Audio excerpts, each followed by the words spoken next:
The phone buzzed against the marble counter, and Abina wiped her hands on her apron before she picked it up out of habit, not even thinking twice. The call had already connected. A voice came through, warm and sugary, the kind of voice that smiled while it spoke. "Relax, once the wedding is done, that maid is the first person I'm throwing out. Téjun is sweet, but let's be honest, he's not the love of my life. He's my ticket out of a boring, broke life." Abina's hand went still. The wooden spoon in her other hand stopped stirring. Her chest tightened like someone had reached in and squeezed. She turned around slowly, and that was when she saw him. Téjun was standing in the doorway of the kitchen, still in his coat, keys in his hand, his face unreadable. He had heard every word. Before you find out what happened next, drop a comment and tell me where you're watching this from tonight. I read every single one. Now, let's get into her story. 3 months earlier, nobody in that house would have believed things could end up here. Abina had been working for the Kang family for almost 2 years.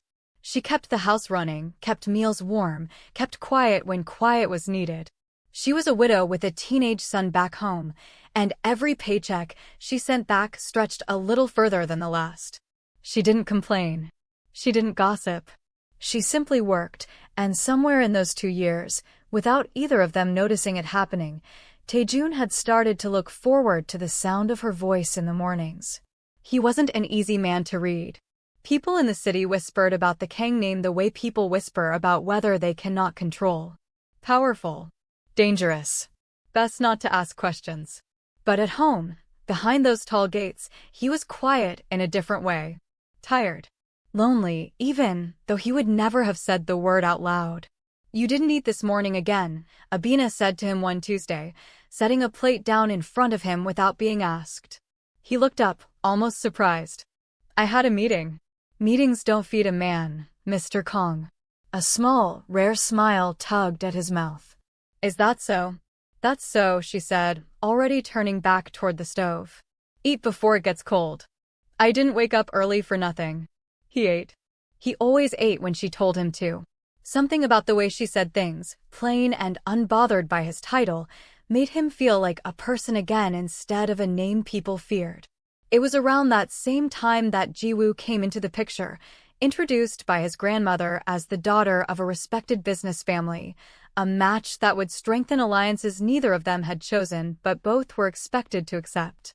Jiwoo was beautiful in the practiced way of someone who had learned early that beauty opened doors. She laughed easily in front of Taejun's grandmother, complimented the house, complimented him. But Abina noticed things. She noticed that Jiwoo's smile never reached her eyes when she looked at the staff. She noticed the way Jiwoo's voice changed the moment Taejun left the room, sharper, colder, like a mask sliding halfway off. Careful with that tray, Jiwoo had snapped at her once, weeks earlier, when Abina had carried in tea for a family dinner. "If you break something in this house, it comes out of your pay, not mine." Abina had simply nodded and said nothing. It wasn't her place to argue, and she needed the job too much to risk it over pride. But that night, lying in her small room at the back of the house, she had whispered to herself, "Lord, that girl has 2 faces, and I hope he never has to find out the hard way." She didn't know yet how soon that day would come. The following week, the engagement was announced quietly within the family, a date set for 6 months out.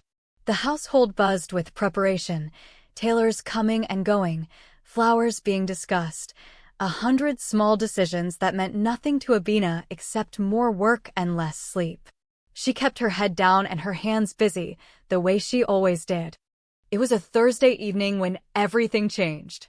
Téjun had come home earlier than expected, his driver dropping him at the side entrance instead of the front, a habit he had when he wanted a few quiet minutes before facing the house.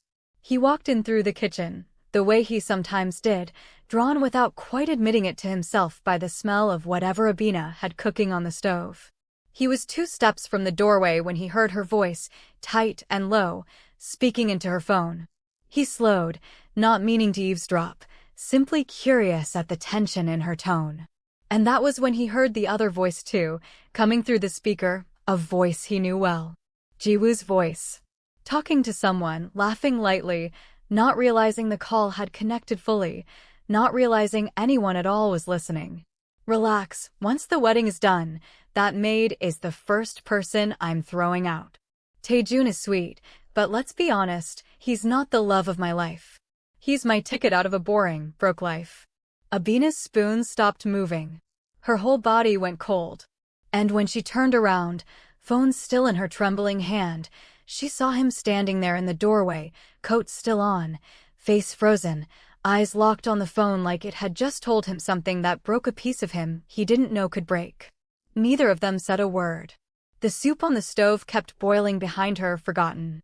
If you're already feeling the tension in this house, make sure you hit that like button and subscribe, because it only gets heavier from here. Comment below if you think Téjun already suspected something was wrong before this moment. For a moment, nobody moved. The kitchen felt smaller than it had ever felt, the air thick with something neither of them knew how to name. Abina's fingers tightened around the phone until her knuckles ached, and slowly, carefully, she ended the call. The silence that followed was louder than anything Jiwoo had said. Mr. Kang, Abina started, her voice barely above a whisper. I didn't mean to. I know, he said quickly, cutting her off gently. I know you didn't. He stepped further into the kitchen, and for the first time since she had known him, she saw something in his eyes she couldn't quite place. Not anger. Something closer to disbelief, like a man standing in the wreckage of a house he thought was still standing strong. How long, he asked quietly, has she talked like that? About people in this house. Abina hesitated. She had learned long ago that loyalty and honesty could pull a person in two different directions, and she didn't know which one to follow. But looking at his face, tired and searching, she decided the truth mattered more than her comfort. She's said things before, Abina admitted softly. Small things. I didn't want to cause trouble, sir. It wasn't my place. Téjun let out a breath that sounded like it had been sitting in his chest for years. He pulled out a chair at the small kitchen table, the one usually reserved for the staff, and sat down heavily, resting his elbows on his knees. You've worked in this house for 2 years, he said. You've never lied to me. Not once. Do you know how rare that is around people like me? Abina set the phone down gently on the counter, her hands still unsteady. I just try to do right, Mr. Kang. That's all. He looked up at her then, and something in his expression softened. Téjun, he said. Please. Not tonight. Just Téjun. She gave a small nod, unsure what to say to that, and busied her hands with turning down the flame under the soup, needing something familiar to hold on to. The next day, the house felt different, though nothing had visibly changed. Jiwoo arrived in the afternoon, dressed elegantly, greeting the household staff with her usual practiced warmth, unaware that the mask she wore had already slipped once and been seen. She found Téjun in his study, going through papers with a stillness that unsettled her. You've been quiet, she said, leaning against the doorframe. Everything all right, my love? He looked up slowly. Do you remember calling Sumin yesterday evening? Around 6. Jiwoo blinked, a flicker of something crossing her face before she smoothed it away. I call her all the time. Why? No reason, he said, returning his eyes to the papers. Just wondering. She lingered a moment longer, sensing something she couldn't quite grasp, before excusing herself with a light laugh that didn't quite land the way it used to. Later that night, Abina found Téjun standing on the balcony outside the living room, staring out at the city lights without really seeing them. She almost turned back, not wanting to intrude, but he spoke before she could leave. Do you think people can hide who they really are forever? He asked, not turning around. Abina stepped closer, resting her hands on the railing beside him. No, she said honestly. Eventually the truth finds a crack to slip through. It always does. He turned to look at her then, really look at her, the way he hadn't allowed himself to before. You're the only person in this house who talks to me like I'm just a man. Not a name. Not a family. Just me. That's because you are just a man, she said gently, a small smile touching her lips. A tired one who forgets to eat. He laughed softly, the sound surprising even himself, low and unguarded. You're not wrong. For a moment, The tension of the last day seemed to lift, replaced by something quieter and warmer between them, something that had been growing slowly in the spaces between ordinary days, unnoticed until now. If this story is pulling at your heart already, don't scroll past without hitting like and subscribing, because what happens between these two next is going to leave you speechless. Drop a comment and tell me who you're rooting for in this story so far. A few days later, everything shifted again. Téjun received a call from one of his most trusted men, a man who handled matters most people in his world never spoke of aloud. The voice on the other end was low, urgent. "Sir, we looked into Jiwoo's family connections like you asked. There's something you need to see. It's not just about money. It's about the Choi family." Taejun's grip on the phone tightened. The Choi family was not a name spoken lightly in his world. It was a name tied to old rivalries, old wounds, deals that had gone wrong long before he was born. "Send me everything," he said, his voice suddenly cold and steady, the businessman replacing the tired man from the balcony. "Tonight." As he ended the call, his eyes drifted toward the kitchen, where he could hear Abina humming softly to herself while she worked. A strange, unfamiliar fear settled in his chest, not for himself, but for her, because he was beginning to realize that whatever Jiwoo was truly involved in, Abina might already be standing far too close to the fire. The next morning, Téjun called his most trusted man into his study before the rest of the house had even woken. The file on his desk was thin, but every page in it felt heavier than the last. Photographs. Bank transfers. A name that kept repeating itself in every document, tied quietly to Jiwoo's family through a company that didn't officially exist. "The Choi family has been trying to get inside your business for 3 years, the man said. "This engagement wasn't arranged by your grandmother alone, sir. It was engineered." Jiwoo agreed to it herself. Taejun sat back slowly, his jaw tight. "So the woman I was going to marry was never mine to trust in the first place." "It gets worse," the man continued carefully. "There's mention of someone close to the household. Someone who might have overheard something they shouldn't have. They're calling her a liability." Taejun's blood went cold. He didn't need to ask who they meant. That evening, he found Abina in the garden, taking down laundry from the line, humming the same soft tune she always did when she thought no one was listening. He watched her for a moment before speaking, memorizing the simple piece of it, afraid of how quickly that piece could be taken. "Abina," he said gently, "I need you to be careful. More careful than usual." She turned, folding a towel against her chest. "Careful of what, sir?" "Téjun," he corrected softly, though his mind was elsewhere. "Just don't go anywhere alone right now. Not to the market, not even to the gate.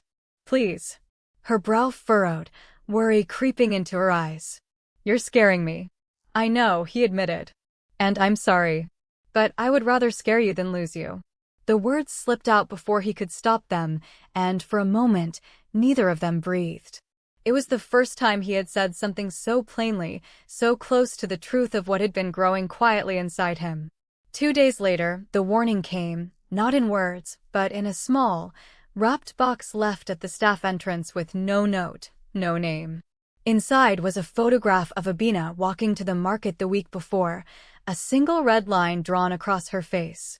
Abina's hands shook as she showed it to Téjun, her voice trembling in a way he had never heard before. "Who would do this?" "I don't know yet," he said, his voice low and dangerous in a way that made the house staff quietly step back. "But I intend to find out tonight." That night, at a family dinner arranged weeks in advance, Taejun's grandmother sat at the head of the table, with Jiwoo beside him, and, unexpectedly, the head of the Choi family present as an honored guest. Abina had been asked to help serve, a request that suddenly felt less like routine and more like a test. Halfway through dinner, Taejun set down his glass and looked directly at Jiwoo. "I heard your call. The one where you called Abina a maid you planned to throw out the moment we married. And I know about the Choi family's arrangement with yours." The table went silent. Jiwoo's face strained of color, her carefully built composure cracking in front of everyone. "Taejun, I can explain." "And so did the one person you underestimated the entire time," he continued, his eyes flicking briefly, protectively, toward Abina standing near the doorway. She never said a word against you. She didn't have to. You did that yourself. The Choi patriarch rose slowly from his seat, anger flashing in his eyes, but Taejun's men were already positioned at the exits, a silent reminder of exactly whose house they were sitting in. You will leave my grandmother's table, Taejun said calmly, and you will never come near this family, or anyone in it, again. If you feel your heart racing right now, this is the moment to hit that like button and subscribe, because everything Abina and Taejun have been building toward is about to come full circle. Comment below and tell me if you saw this twist coming. In the days that followed, the engagement was quietly dissolved, the Choi family's plans exposed and dismantled through channels most people would never see or understand. The house slowly returned to something like peace, though it was a different kind of peace than before, one built on truth instead of appearances. One evening, weeks later, Taejun found Abina in the kitchen again, exactly where this had all begun. He placed a small wooden box on the counter beside her, worn with age. It was my mother's, he said quietly. She always said this house needed someone with an honest heart in it. I think she would have loved you. Abina's eyes filled with tears she didn't try to hide. Taejun, I don't know what to say. You don't have to say anything, he said, his voice soft. Just stay. Not as my housekeeper. As whatever you're willing to become to me. Abina's story reminds us that character is who we are when we believe no one is listening, and that true love isn't chosen for us, it's revealed to us in the quiet, honest moments we never planned for. If this story touched you, tell me in the comments what you would have done in Abina's place, and don't forget to like and subscribe for more stories like this one. There's another story waiting for you right now, so go ahead and click the next video, because trust me, you don't want to miss it.